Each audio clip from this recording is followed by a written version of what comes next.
दिनै जिहेतु मोनसे गिदिर सान होनना बुंनांगोन जारिमिनारि मोनसे कनफारेन्स बड' राइटार्स एकाडेमि मिरुनि आरो खौसेथि बर' सुबुं आफाद UBPOनि गलाघाट जिल्ला आरो बर' थुनलाइ आफाद धोनस्रि जिल्ला आरो गलाघाट जिल्ला आइजो अनसाय आफाद जयैनो मोनब्रै आफादनि बे गलाघाट जिल्लानि सरपथारनि रंजालि फोथाराव जिथु जादों बे मोनसे जारिमिनारि होननानै आंनिफ्राय बुंगोन बेयाव जोंखौ आलासि महरै हांख्रायना लाबोनायखाय बानजायगिरि बिथांमोननिसिम आंनि गोसो गोरबोनिफ्राय गाहाम हामलायनायखौ बिथांमोननिसिम जासिदों आरो दिनै जिहेतु बे आफादाव दा गोबां बाथ्रा सावरायनाय जादों जिहेतु बड' राइटार्स एकाडेमिया बर'नि जिथु राव बेखौ फेहेरनाय आरो फोसावनायाव बिथांमोनाबो बर' थुनलाइ आफादजोंनो समान समानै खामानि मावफादों होननानै जों बुंनांगोन आरो जों खौसेथि बर' सुबुं आफादा BTCनि बायजोआव रायजो जानाय बर'फोरनि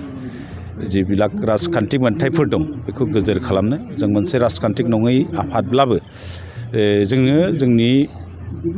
मोन्थायफोरखौ मोननो थाखाय बर' हारिनि गेजेराव BTCनि बायजोआव राजखान्थियारि सांग्रांथिखौ लाबोनो थाखाय जों खामानि मावदों थिग बिदिनो आइजो आफादाबो बर' हारिनि गेजेराव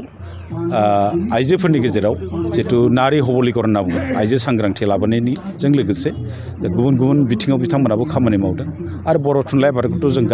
जोंनि गार्जेन आफाद होननानै जों मिथियो जिहेतु बियो बर' हारिनि राव थुनलाइ फेहेरनाय आरो फोसावनाय आरो बेखौ फोथांना लाखिनो थाखाय बिथांमोना गोलाव समनिफ्रायनो जागायनिफ्रायनो जिहेतु खामानि मावदों बे आफादाव फैना आं दिनै खोब गोजोननाय मोनदों आरो दिनै जिहेतु जों BTCनि बायजोआव जों ज' ज'यै थालायो ज' ज'यै जे जों थायो बेनि फोरमान दा मोनब्रै आफादजों मोनसे कनफारेन्स खुंदों ज'यैनो मोनसे पेन्डेलाव बे जोंनि थाखाय गिदिर साननो गोनां बाथ्रा बेयो आरो जिहेतु जों BTCनि बायजोआव 10 लाखनिबो बांसिन बर' सुबुं दं आरो बे 10 लाख बर' सुबुंनि जिबिलाक जोंनि रांखान्थि जौगानाय सामाजिक भाबै जों रैखाथि मोननाय आरो जोंनि सोलोंथाइ भाबै आवगायनो हानायनि थाखाय जोंनि राव आरो हारिमुखौ सिनायथिखौ रैखानि थाखाय दिनै बर' कसारि वेलफेयार अट'नमास काउन्सिल जों गंसे मोनदों बे काउन्सिलखौ दिनैसिम आबुङै दाफुंनो हायाखै दा गिबि खेबनि थाखाय 959 गं गामिया बर' कसारि वेलफेयार अट'नमास काउन्सिलाव सोजाबाय आरो आद्रा गोबांथार गामि दङ बेयाव हाबनो गोनाङा जों जुदि सानजोबथारोबा 2000निबो बांसिन गामि जागोन BKWCआव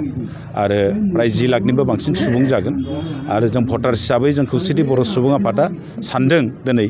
साननायनि गेजेरजों 69टा समष्टि BTCनि बायजोआव बेयाव बर' भटार्स दं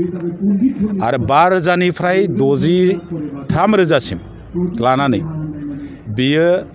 35टा समष्टियाव दं आरो 10,000नि बांसिन थानाय समष्टिफ्रा प्राय 25सो समष्टियाव बर' भटार्स दं आरो जों साननानै मोनदों 5,90,000नि बांसिन प्राय 6 लाख भटार्स बर'फ्रा दङ आरो जों सानदों नैबे फैगौ बेलायाव जोंनि माखासे मोननोब्ला